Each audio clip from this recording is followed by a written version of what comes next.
Ngapain sih dah? Coba buka bukunya. Makan. Udah dibungkus dulu, makanannya dibungkus dulu. Masukkan ke dalam tas ya.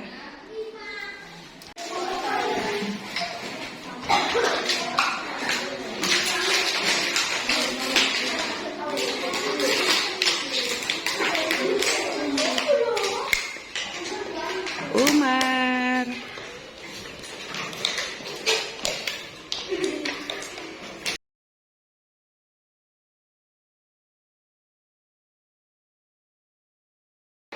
Sudah? Iya, Bu. Apakah kamu tahu mengapa ibu panggil ke sini? Ya, karena saya makan di kelas. Kenapa bisa makan di Karena kelas? saya lapar. Tadi pagi tidak sarapan. Tidak, Bu. Kenapa tidak sarapan? Karena saya bangun kesiangan. Jadi tadi terlambat datang ke sekolah juga. Iya, Bu. Begitu bel berbunyi, kamu berlarian tadi yang Bu Anis lihat. Apa yang kamu lakukan sampai kamu terlambat bangun atau bangun kesiangan? Karena saya bangun Bangun kesiangannya kenapa? Apakah kamu nonton TV ataukah bermain HP nonton TV, Bu. sampai larut? Iya, Jadinya kamu terlambat bangunnya. iya. Dari terlambat bangun, akhirnya tidak sarapan karena buru-buru datang ke sekolah. Apakah yang kamu lakukan dengan makan di kelas itu sudah sesuai dengan keyakinan kelas kita? Belum, Bu. Masih ingat tentang keyakinan kelas kita? Masih, Bu. Apa coba? Datang tepat waktu. Mm-mm. Menjaga kebersihan. Mm-mm. Tidak makan di kelas. Mm-mm. Dan masih banyak lagi ya. Iya. Ini, Ibu tidak menghakimi kesalahan kamu kok. Semua orang pasti pernah berbuat salah, termasuk Bu Anis juga. Bu Anis juga dulu juga waktu masih zaman sekolah, ya kadang-kadang makan juga di kelas karena lapar. Tapi ya Bu Anis tidak ingin mengulanginya lagi. Nah, Bu Anis harap kamu juga tidak mengulangi kesalahan dengan makan di kelas tadi ya, agar kamu bisa menjadi anak yang lebih disiplin dan bertanggung jawab. Nah, apa yang akan kamu lakukan agar kamu tidak makan lagi di kelas? Bangun pagi. Bangun pagi agar dapat sarapan pagi juga. Mulai kapan kamu ingin berubah? Iya, betul. Mulai besok kamu sudah tidak boleh terlambat bangun lagi ya. Jadi biar dapat sarapan di rumah dan datang ke sekolah tepat waktu. Agar kamu juga menjadi anak yang lebih apa tadi? Dan juga oke. Makasih ya Yuda ya. Jangan diulangi lagi makan di kelasnya. Nanti istirahat kamu bisa makan di kantin ya. Iya. Oke, tetap semangat. Makasih ya. Oke. Umar tahu mengapa Umar Bu Anis panggil ke depan? Tahu, Bu, karena saya tertidur di kelas. Mengapa kamu bisa tertidur di kelas? Kan masih pagi. Karena saya masih mengantuk, Bu. Memangnya kamu tidur jam berapa semalam? Saya tidur terlalu malam, Bu. Mengapa? Apa yang kamu lakukan semalam? Karena menonton pertandingan sepak bola. Semalam ada pertandingan sepak bola. Oh iya. Bukannya pertandingan sepak bola semalam itu masih di atas jam 12 malam, Mar? Iya. Kamu tidur jam segitu? Iya. Larut sekali itu. Gini loh, Umar. Menonton sepak bola boleh, karena kamu hobi loh bermain sepak bola. Iya. Nah, tetapi alangkah baiknya jika kamu menonton sepak bola tidak mengganggu kegiatan pada saat di sekolah. Misalkan menonton siaran ulangnya saja di waktu siang. Masih ingat tidak dengan keyakinan kelas kita? Iya. Coba sebutkan apa? Berangkat tepat waktu. Terus? Menjaga kebersihan. Terus? Tidak boleh tidur di kelas. Apakah yang kamu lakukan itu sudah sesuai dengan keyakinan kelas kita, Umar? Belum. Gini, Ibu tidak menghakimi kesalahan kamu. Semua orang punya salah. Bu Ani juga punya salah. Bu Ani juga pernah tertidur juga di kelas. Tetapi Bu Ani tidak ingin mengulanginya lagi. Ibu harapkan kamu nanti juga tidak mengulanginya lagi ya. Ya. Nah, apa yang kamu lakukan agar kamu tidak tertidur lagi di kelas? Tidak tidur terlalu malam. Tidak tidur terlalu malam. Kira-kira kapan kamu memulai perubahan yang ingin kamu lakukan seperti yang kamu sebutkan tadi? Nanti malam. Mulai nanti malam. Nah, Ibu harapkan setelah kesalahan kali ini tidak ada kesalahan di lain waktu berulang-ulang ya. Ya. Agar kamu menjadi anak yang lebih disiplin dan bertanggung jawab. Oke umat, semangat ya. Ya. Jangan tidur lagi. Hari ini langsung lanjutkan tugasnya ya. Ya. Silakan duduk di kelas. Assalamualaikum warahmatullahi wabarakatuh. Bismillahirrahmanirrahim. Alhamdulillahirabbil alamin. Wa bihi nasta'inu ala umuri dunya waddin. Wassalatu wassalamu ala asyrofil anbiya'i wal mursalin sayyidina wa maulana Muhammadin wa ala alihi wa sahbihi ajmain. Amma ba'du. Yang terhormat Bapak Orman selaku Kepala Sekolah SDN Pondorogo, serta Bapak Ibu Guru, rekan-rekan seberjuangan, sebekerja di SDN Pondorogo yang saya banggakan. Pertama-tama, marilah kita naikkan rasa puja dan bersyukur kehadirat Allah Subhanahu wa Ta'ala yang telah melimpahkan rahmat, hidayah serta inayahnya kepada kita semua, sehingga kita dapat melaksanakan kegiatan diseminasi budaya positif yang ada di sekolah kita tercinta. Salawat serta salam senantiasa tercurahkan kepada junjungan kita Nabi besar Muhammad Sallallahu Alaihi Wasallam, dalam kita menarikan syafaat-syafaatnya di yaumil qiyamah. Tak lupa saya ucapkan terima kasih kepada teman-teman semua yang telah meluangkan waktu istirahatnya untuk mengikuti kegiatan saya dalam mendiseminasikan budaya positif yang ada di sekolah kita.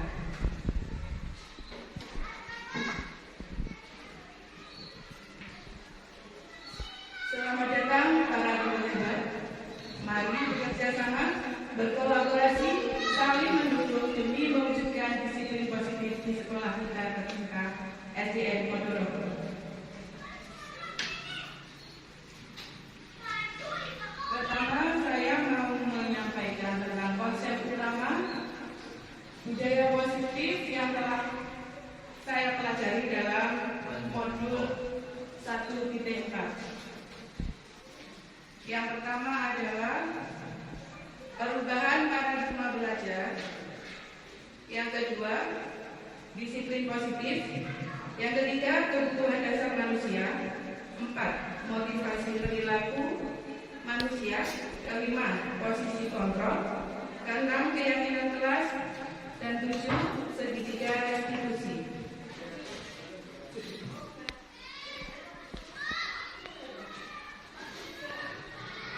Pertama yang akan saya paparkan adalah pembelajaran dengan paradigma baru. Pembelajaran dengan paradigma baru dirancang berdasarkan prinsip pembelajaran yang terdiferensiasi sehingga setiap siswa belajar sesuai dengan kebutuhan dari tahap perkembangannya untuk mewujudkan profil pelajar Pancasila. Masih ingat ya Bapak Ibu tentang profil pelajar Pancasila? Ada 6 elemen. Apa saja elemennya?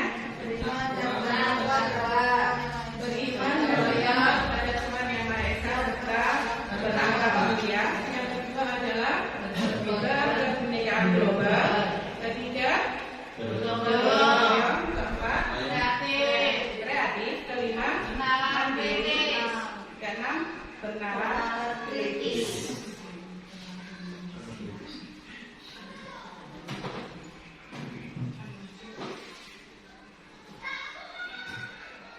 Kemudian yang kedua tentang disiplin positif.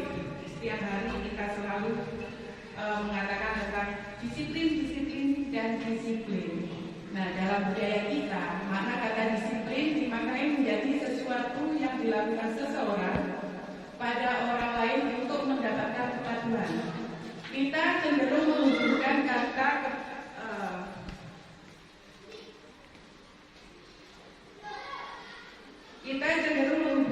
kata disiplin dengan ketidaknyamanan. Sebagai pendidik, tujuan kita adalah menciptakan anak-anak yang memiliki disiplin diri sehingga mereka bisa berperilaku dengan mengacu pada nilai-nilai kebajikan universal dan memiliki motivasi intrinsik, bukan ekstrinsik. Maksud dari motivasi intrinsik ini adalah yang berasal dari dalam diri. Jadi bukan karena ada guru ini, ada temannya, ada kepala sekolah. Jadi melainkan dari dalam dirinya. Kemudian disiplin positif merupakan salah satu cara penerapan disiplin yang bertujuan untuk menumbuhkan kesadaran serta memberdayakan anak untuk melakukan sesuatu tanpa sombong, tanpa ancaman maupun tanpa hukuman. Selanjutnya adalah kebutuhan dasar manusia. Ada 5 kebutuhan dasar manusia. Yang pertama adalah bertahan hidup. Kedua, kasih sayang dan rasa diterima. 3, penguasaan. 4, kebebasan. 5, kesenangan. Jadi anak-anak melakukan sesuatu hal itu ada kebutuhan yang mendasarnya. Entah itu melakukan sesuatu hal yang misalnya kalau di dalam kelas itu mencari-cari perhatian, misalnya dengan mengganggu temannya, sehingga temannya pasti ada laporan, Bu ini loh saya diganggu ini. Nah, si anak melakukan ini mungkin dia merasa senang. Pertama, dia melakukan hal itu, aku merasa senang. Kemudian rasa diterima, kasih sayang dan rasa diterima. Mungkin di rumah tidak atau kurang mendapatkan perhatian dari orang tua. Ya ada yang orang tuanya sudah tidak ada, jadi mencari perhatian dengan cara menarik perhatian dari temannya ataupun gurunya sehingga dia mendapatkan perhatian yang lebih dari yang lain. Kemudian selanjutnya motivasi perilaku manusia. Motivasi sendiri merupakan dorongan yang timbul pada diri seseorang secara sadar atau tidak sadar untuk melakukan suatu tindakan dengan tujuan tertentu. Yang pertama yaitu menghindari ketidaknyamanan dan hukuman. Jadi anak-anak melakukan disiplin dengan tujuan tertentu biar tidak dihukum. Kemudian yang kedua, mendapatkan imbalan atau penghargaan dari orang lain. Jadi murid itu melakukan disiplin diri karena ia ingin mendapatkan imbalan. Nah, imbalan ini bisa berupa sanjungan. Nah, ini merupakan motivasi ekstrinsik. Wah, ada guru, saya mau menyapa, saya tidak mengganggu teman. Nah, misalnya seperti itu. Kemudian yang ketiga, menghargai nilai-nilai kebajikan diri sendiri. Jadi anak melakukan disiplin diri karena sadar dalam dirinya ada nilai-nilai kebajikan dirinya, dan ini adalah motivasi intrinsik. Jadi melakukan sesuatu hal dari dalam dirinya.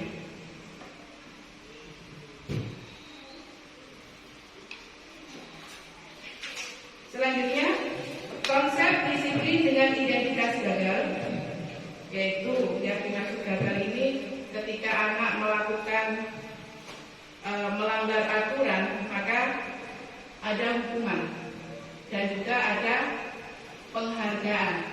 Nah, yang dimaksud hukuman di sini, hukuman ini membuat anak menyakitkan, bagi anak itu menyakitkan.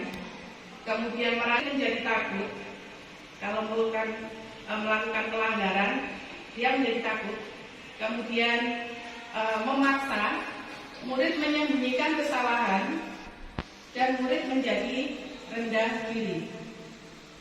Kemudian yang berupa penghargaan tidak efektifnya ini ketika dia melakukan sesuatu, kemudian ada gurunya menanyakan siapa yang dapat mengerjakan soal nomor 1, kemudian tidak ada yang mengacungkan jarinya, kemudian si guru ini yang dapat mengerjakan, maka akan saya beri hadiah. Nah, itu tidak efektif. Tidak efektifnya bagaimana? Akan membuat yang lain menjadi iri, yang tidak bisa kan ya memang tidak bisa, sedangkan yang pasti bisa mengerjakan.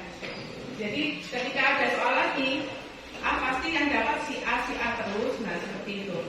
Kemudian merusak hubungannya menjadikan sifat iri dari teman yang lain, kemudian mematikan kreativitas, menghukum dengan sistem ranking. Ini biasanya kita sebagai guru itu kan ada nilai-nilai setelah ujian akhir. Nah, yang mendapat peringkat 1 siapa, peringkat kedua siapa, ketiga siapa. Nah, itu tidak boleh. Tidak boleh memberikan suatu ini peringkat 1 yang terpandai, itu ternyata tidak boleh karena dapat membuat yang lain itu menjadi rendah diri. Kemudian merampas hak menghargai dirinya.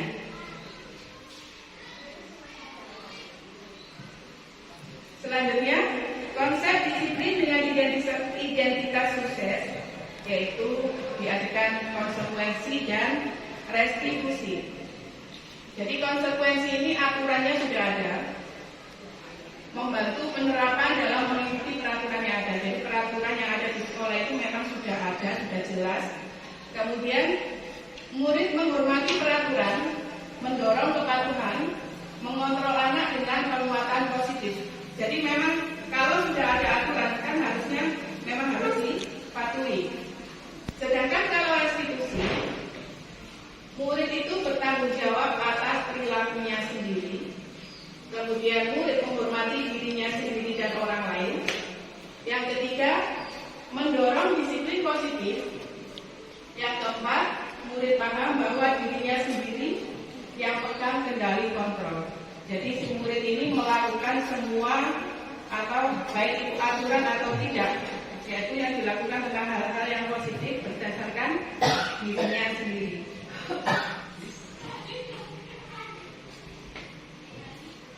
Selanjutnya, konsep disiplin dengan pendekatan restitusi, sebuah cara menanamkan disiplin positif pada murid. Pengertian restitusi sendiri adalah proses menciptakan kondisi bagi murid untuk memperbaiki kesalahan mereka, sehingga mereka bisa kembali pada kelompok mereka dengan karakter yang lebih kuat.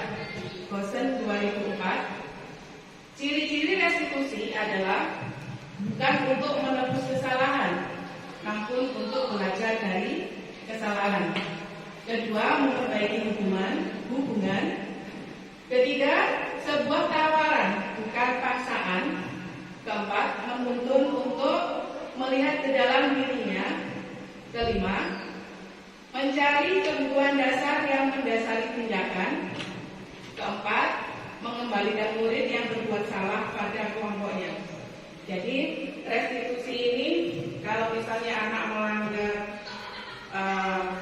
disiplin yang ada di sekolah, kita cari tahu dulu kenapa anak melakukan itu, kemudian menanyakan kepada anak didik kita apakah itu termasuk dalam keyakinan kelasnya atau keyakinan di sekolah, kemudian apa konsekuensinya, kemudian apa yang harus dilakukannya sehingga tidak terjadi hal demikian lagi.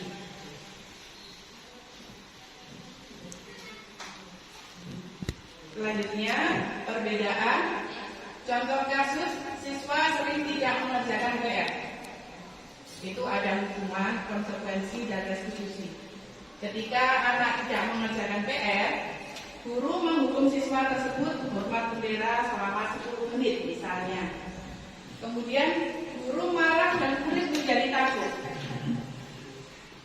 Konsekuensinya, guru memberikan konsekuensi untuk mengerjakan PR-nya pada waktu jam istirahat. Sehingga ketika istirahat, anak menjadi tidak istirahat, melainkan harus mengerjakan PR-nya. Guru tegas dan siswa menghormati peraturan. Ketiga, restitusi.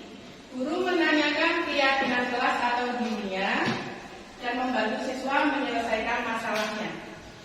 Jadi digali dulu apa permasalahannya, apakah dia tidak mengerjakan PR itu tadi karena mungkin ibunya sedang sakit sehingga harus merawat ibunya. Kemudian guru terbuka dan siswa menghormati dirinya dan orang lain.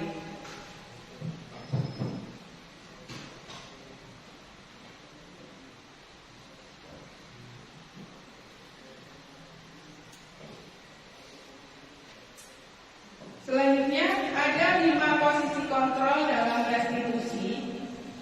Yang pertama, kita sebagai guru atau pendidik, apakah kita ini sebagai seorang yang penghukum, pembuat rasa bersalah, ataukah sebagai teman, sebagai pemantau, dan sebagai manajer. Kita jelaskan satu-satu, dimulai dari penghukum.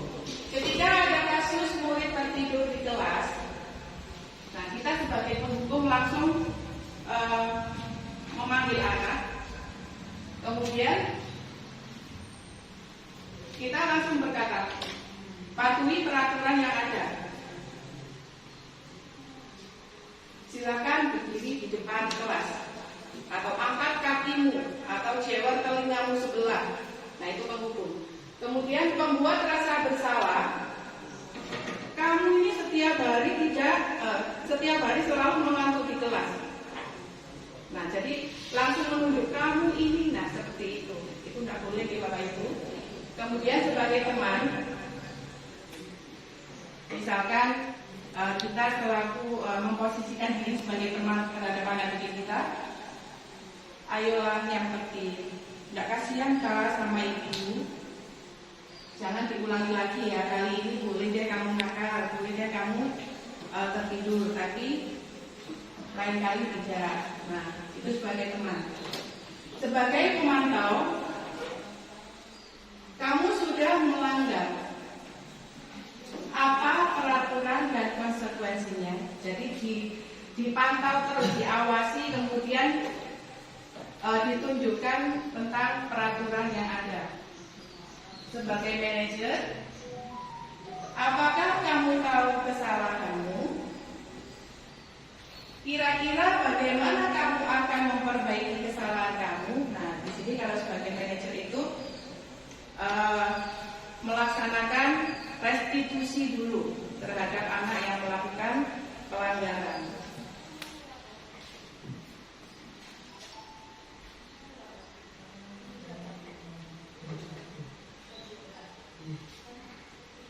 Nah, ini adalah gambar-gambar ketika saya bersama anak-anak membuat keyakinan kelas 4. Jadi pertama berdiskusi tentang peraturan. Kemudian anak menuliskan apa-apa saja yang peraturan apa saja yang ada di kelas, kemudian ditempel di papan. Nah, setelah menjadi peraturan itu, kita semua merumuskan peraturan menjadi keyakinan. Jadi misalnya anak-anak menuliskan tidak boleh bermain bola di dalam kelas, tidak boleh makan pada saat pelajaran, tidak boleh tidur pada saat pelajaran. Nah, ini nanti akhirnya dirumuskan menjadi sebuah keyakinan. Nah, dari hasilnya tersebut kemudian kita buat di selebaran kertas, kemudian ditempel di dinding kelas.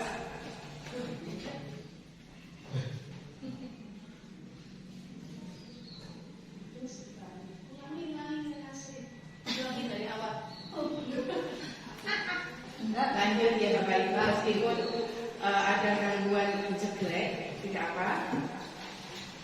Selanjutnya adalah bagaimana pembentukan keyakinan kelas, yaitu Kulkas.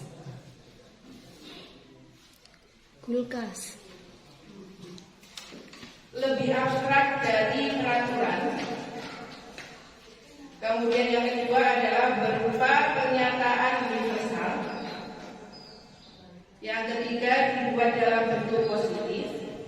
Yang keempat sedikit saja agar mudah diingat. Yang kelima sesuai dengan kondisi kelas dan sekolah agar mudah diterapkan. Dan yang keenam, semua warga kelas atau sekolah dilibatkan saat membuat keyakinan kelas. Kalau kita membuat keyakinan kelas, ya semua yang ada di kelas dilibatkan. Kemudian dibuat dalam bentuk positif tadi. Jadi kata-katanya itu, kalau anak-anak tadi kan menuliskan tidak boleh makan di dalam kelas. Jadi kata tidak itu tidak boleh dituliskan. Misalnya tidak boleh membuang sampah di dalam kelas. Nah, itu kita tinggal mengganti kata tidak, dibuang menjadi buanglah sampah pada tempatnya. Nah, seperti itu.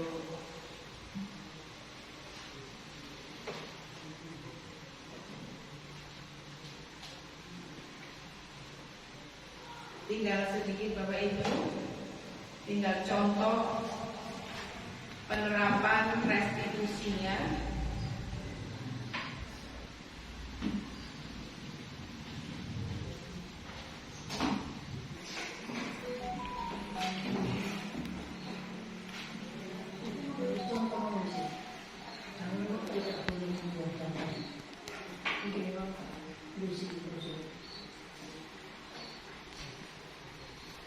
Saya lanjutkan. Ini adalah contoh kasus yang ada di kelas saya saat itu.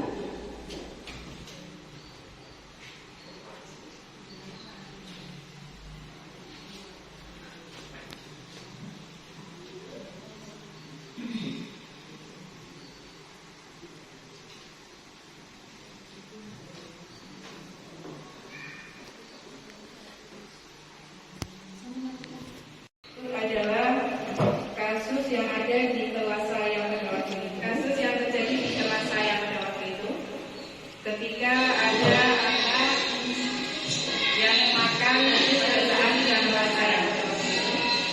Ketika ada anak yang makan pada saat jam pelajaran. Kebetulan ibunya ada di pojok. Ngapain sudah? Coba buka bukunya. Kebetulan ibunya ada di pojok. Ngapain sudah? Coba buka bukunya, hanya dibungkus dulu, masukkan ke dalam tas ya. Makan. Dan dibungkus dulu, makanannya dibungkus dulu, masukkan ke dalam tas ya. Restitusi yang saya lakukan setelah ada kejadian tersebut. Restitusi yang saya lakukan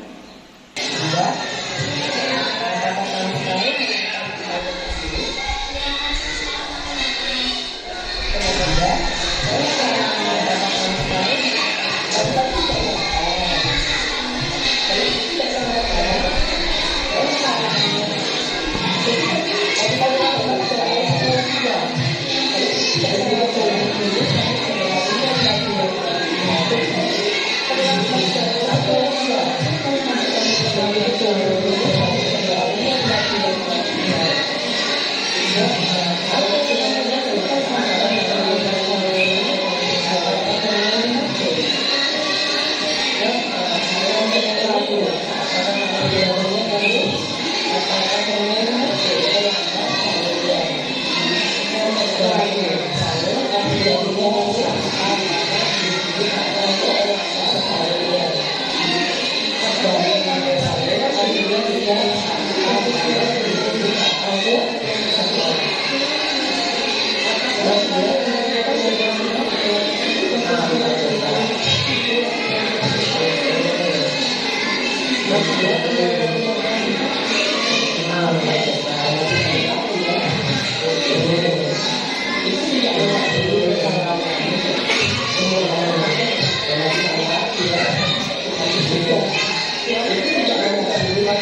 Ketika ada seorang anak yang melakukan suatu pelanggaran itu tadi dalam kelas kegiatan restitusi yang saya lakukan, dan ada seorang anak yang melakukan suatu pelanggaran ajaran komunikasi kita untuk budaya dan selesai, saya ucapkan terima kasih kepada Bapak Ibu ajaran komunikasi yang meluangkan waktu budaya musik dan selesai.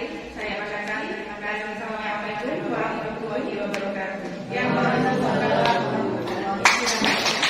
terima kasih dan assalamualaikum warahmatullahi wabarakatuh. Assalamualaikum warahmatullahi wabarakatuh. Perkenalkan, nama saya Dina Zuratul Hikmah. Saya di sini sebagai salah satu guru PAI yang akan menyampaikan kesimpulan dari apa yang sudah disampaikan Bu Anis dalam penerapan budaya positif yang dilakukan di sekolah kami. Dari kesimpulan itu, saya bisa menyimpulkan bahwasannya budaya positif merupakan perwujudan dari nilai-nilai atau keyakinan universal yang diterapkan di sekolah. Budaya positif di sekolah tidak dapat diciptakan secara instan. Dalam penerapan budaya positif di sekolah diperlukan tuntunan dan tauladan dari seorang guru. Guru harus menjadi contoh yang baik sehingga murid dengan kesadaran sendiri akan mengikuti apa yang dilakukan oleh guru. Oleh karena itu, guru diharapkan mampu menuntun murid agar berperilaku sesuai dengan nilai-nilai kebajikan yang disepakati dalam tujuan pendidikan nasional, yaitu pendidikan diselenggarakan agar setiap individu dapat menjadi manusia yang beriman dan bertakwa kepada Tuhan, berakhlak mulia, sehat, berilmu, cakap, kreatif, mandiri, dan menjadi warga negara yang demokratis dan bertanggung jawab. Itu yang diinginkan oleh seorang guru kepada muridnya, dan diharapkan untuk murid itu bisa melaksanakan itu sesuai dengan apa yang kita contohkan kepada mereka. Dari penerapan budaya positif yang dilakukan oleh Bu Anis sudah membawa dampak positif bagi murid, guru itu sendiri, dan juga sekolah SD kami, karena sudah ada contoh-contoh dari mereka yang sudah melakukan akhlak baik yang sudah diterapkan. Sekian dan terima kasih. Assalamualaikum warahmatullahi wabarakatuh. Assalamualaikum warahmatullahi wabarakatuh. Perkenalkan, nama saya Darmi SPDSD, rekan sejawat dari Bu Anis Saada, calon guru penggerak Angkatan 7 Kabupaten Jombang. Dalam hal ini, saya akan memberikan testimoni tentang apa yang sudah dilakukan Bu Anis di sekolah, yakni tentang budaya positif yang telah dilakukan oleh Bu Anis. Yang pertama, Bu Anis telah melakukan perubahan paradigma belajar, di mana perubahan paradigma belajar ini diawali dengan kegiatan pembelajaran yang hanya itu-itu saja, dan kemudian dilanjutkan dengan kegiatan pembelajaran yang lebih menarik, lebih kreatif, lebih inovatif, sesuai dengan teori kontrol dari Dr. William Glasser, di mana yang pertama adalah ilusi guru mengontrol murid, ilusi bahwa semua penguatan positif efektif dan bermanfaat, ilusi bahwa kritik dan membuat orang bersalah dapat menguatkan karakter, ilusi bahwa orang dewasa memiliki hak untuk memaksa. Tapi dalam perubahan paradigma belajar yang disampaikan, seperti yang disampaikan oleh Stephen R. Covey, bahwa stimulus respon, realitas atau kebutuhan kita sama, padahal sejatinya realitas kebutuhan kita berbeda. Semua orang melihat hal yang sama. Kenyataannya, setiap orang memiliki gambaran yang berbeda. Gambaran dari guru kelas 1 akan berbeda dengan gambaran guru kelas 4, guru kelas 5, ataupun guru kelas 6. Kemudian stimulus responnya, perilaku buruk dilihat sebuah kesalahan. Padahal kita harus menganggap bahwa semua perilaku itu memiliki tujuan. Anak-anak yang berbuat kesalahan, yang suka membuli temannya, pasti punya alasan melakukan hal tersebut. Kemudian Bu Anis juga menyampaikan tentang disiplin positif. Disiplin yang dimaksud adalah disiplin diri yang memiliki motivasi internal. Jika kita tidak memiliki motivasi internal, maka kita memerlukan pihak lain untuk mendisiplinkan kita atau motivasi eksternal yang berasal dari luar. Tujuan mulia dari penerapan disiplin positif adalah agar terbentuk murid-murid yang berkarakter, berdisiplin, santun, jujur, peduli, bertanggung jawab, dan merupakan pembelajar sepanjang hayat, sesuai dengan standar kompetensi lulusan yang diharapkan. Begitu pula ketika Bu Anis menjadi guru penggerak di sekolah kami, yaitu di SDN Podoroto, beliau selalu menjadi sebuah motivasi, karena Bu Anis selalu memberikan contoh yang baik. Bu Anis selalu taat aturan, Bu Anis selalu datang tepat waktu, Bu Anis selalu memberikan kami semangat yang luar biasa. Dari situlah motivasi internal kami dapat terwujud. Kemudian ada nilai-nilai kebajikan universal yang disampaikan oleh Bu Anis, yaitu nilai-nilai kebajikan disiplin, nilai kebajikan bertanggung jawab, nilai kebajikan integritas, nilai kebajikan komitmen, yang semuanya itu dilaksanakan setiap hari di sekolah. Kemudian anak-anak juga dibimbing untuk mewujudkan nilai-nilai kebajikan yang seperti diharapkan. Kemudian Bu Anis sebagai guru penggerak juga telah melakukan hal-hal yang positif, sehingga anak-anak dapat menjadikan Bu Anis sebagai contoh yang baik. Kemudian apa yang disampaikan Bu Anis, yakni tentang motivasi perilaku manusia, di mana motivasi perilaku manusia itu ada 3. Yang pertama, untuk menghindari ketidaknyamanan atau hukuman, di mana motivasi ini adalah motivasi yang paling buruk. Kenapa? Karena setiap perilaku manusia hanya didasarkan agar tidak dihukum atau tidak ditegur oleh atasan. Nah, motivasi ini motivasi eksternal, sebenarnya motivasi eksternal yang dilakukan oleh seseorang. Kemudian yang kedua, motivasi hanya untuk mendapatkan imbalan atau penghargaan orang lain. Jadi ketika melakukan sesuatu hanya untuk mendapatkan sanjungan, oh Bu Anis sudah baik sekali, sudah melakukan hal begini. Nah, motivasi ini sangatlah tidak bagus untuk dilakukan. Kemudian yang ketiga itu adalah motivasi dari dalam diri atau motivasi internal, motivasi yang untuk menjadi orang yang mereka inginkan dan menghargai diri sendiri dengan nilai-nilai yang mereka percaya. Nah, ini motivasi ini selalu disampaikan oleh Bu Anis agar kami itu dapat termotivasi dari dalam diri, sehingga ketika tidak ada atasan atau kepala sekolah, kami tetap akan melakukan hal-hal yang positif.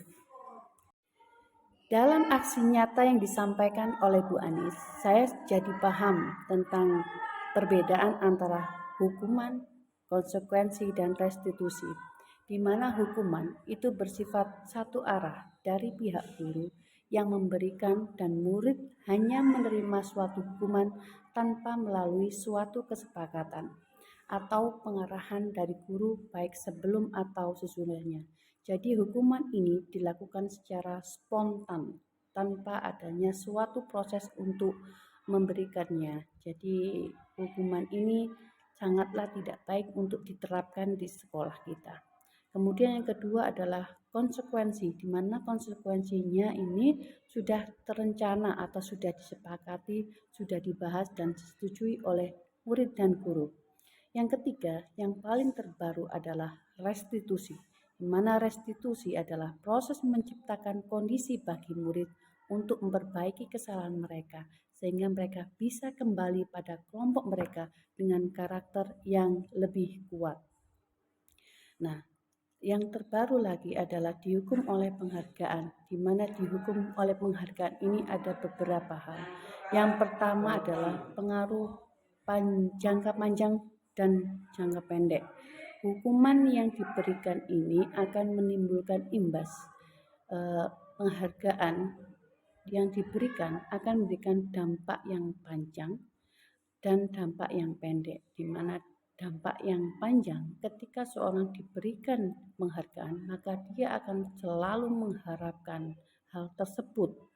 Jadi ketika mau melakukan sesuatu selalu bertanya, apakah penghargaan yang akan saya lakukan?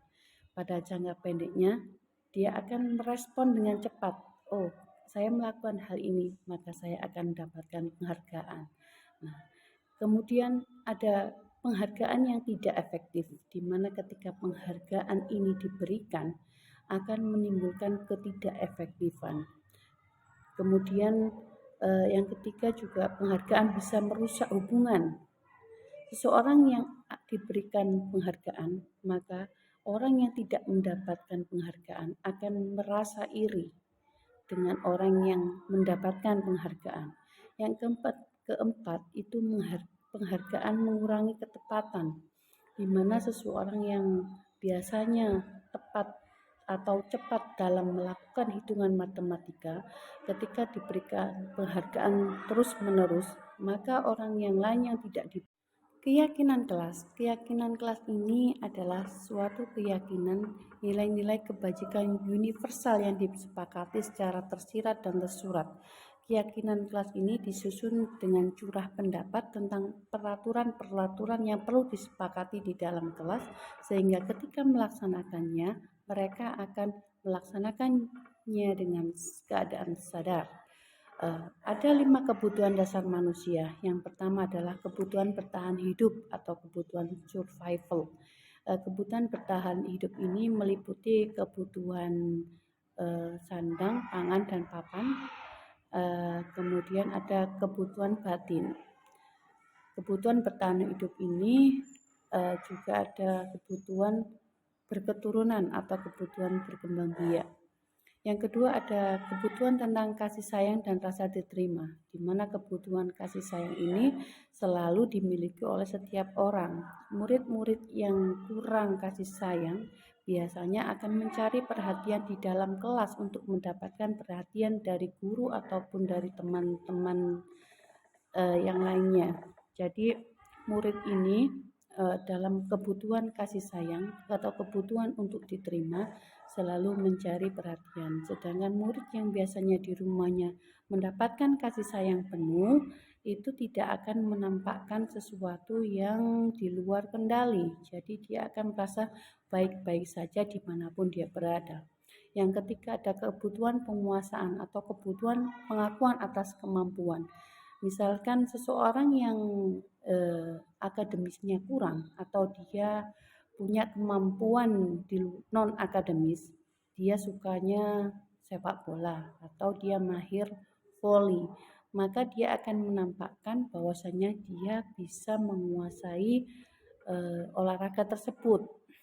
Ketika di dalam kelas pembelajaran dilaksanakan, maka dia tidak akan fokus secara penuh karena dia merasa kurang mampu dalam hal akademik.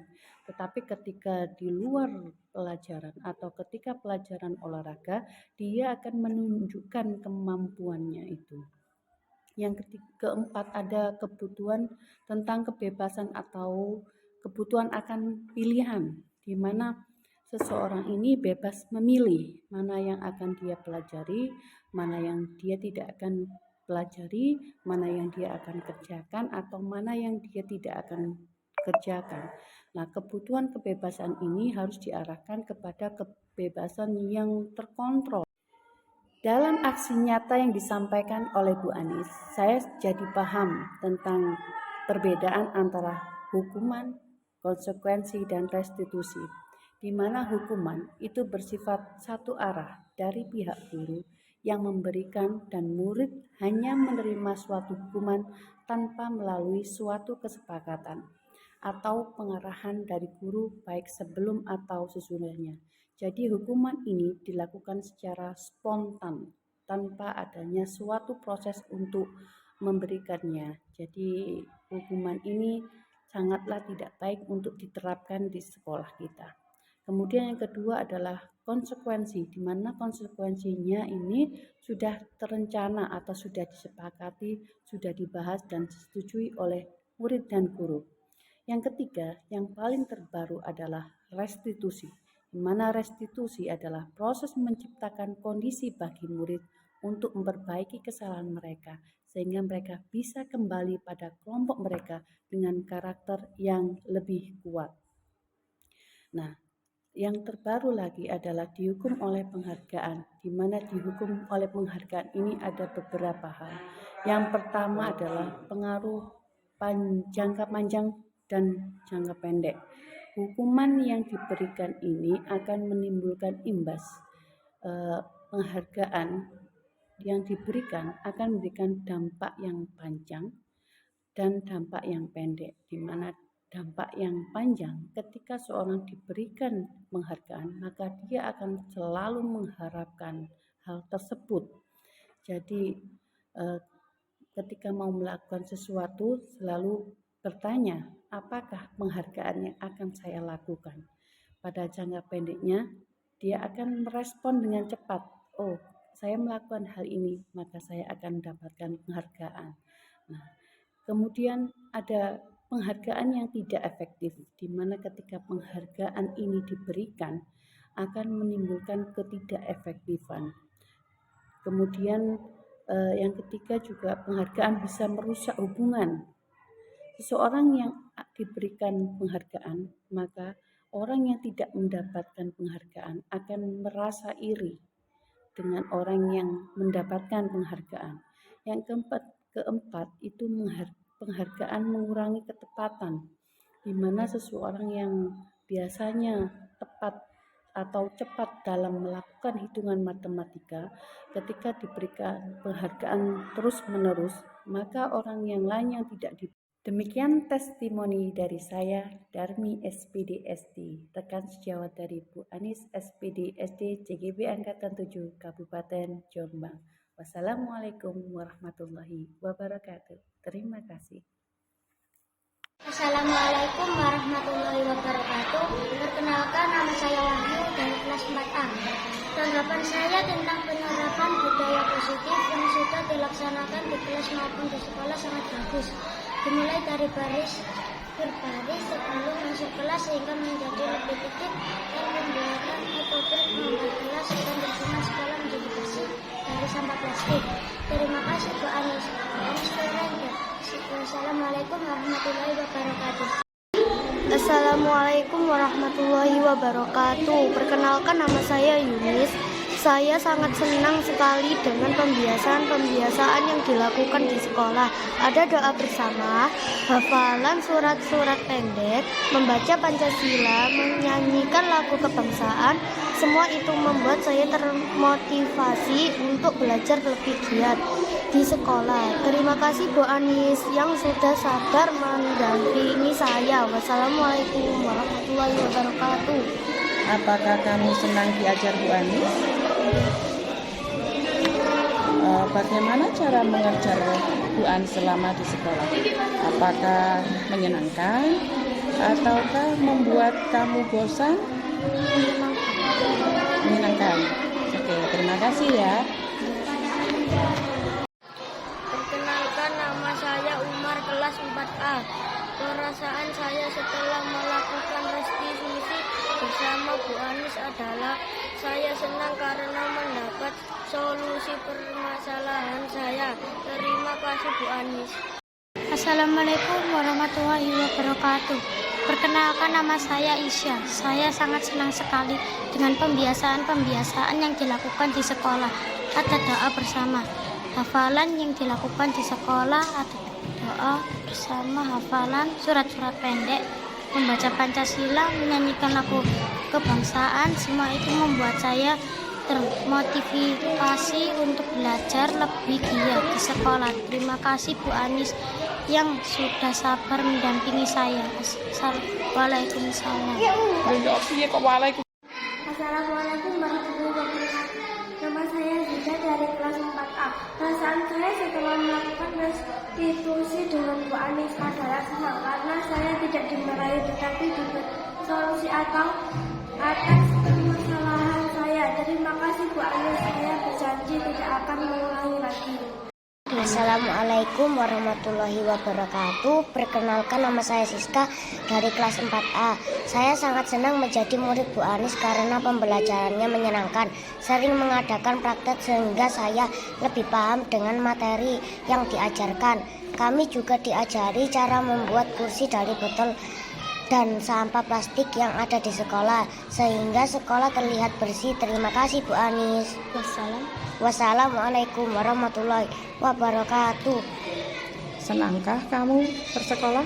Senang. Siapa yang ngajar di kelasmu? Bu Anis. Bagaimana Bu Anis ketika mengajar? Apakah membosankan? Ataukah menyenangkan? Ataukah membuat kamu mengantuk? Menyenangkan.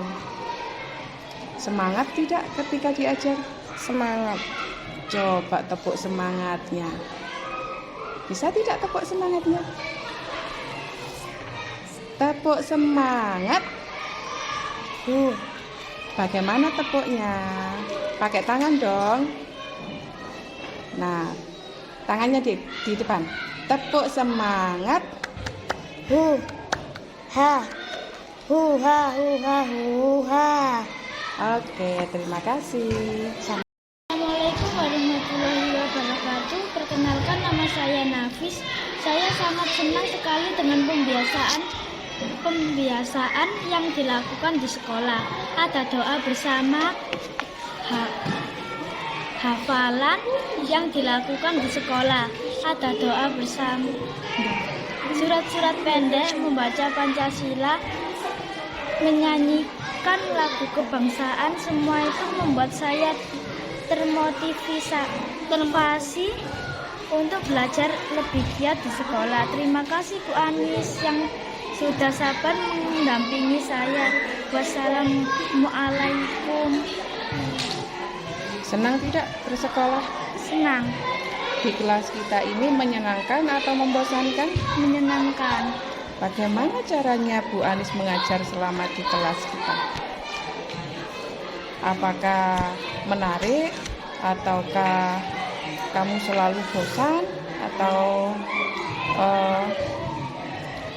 membuat ngantuk? Menyenangkan. Oke, terima kasih.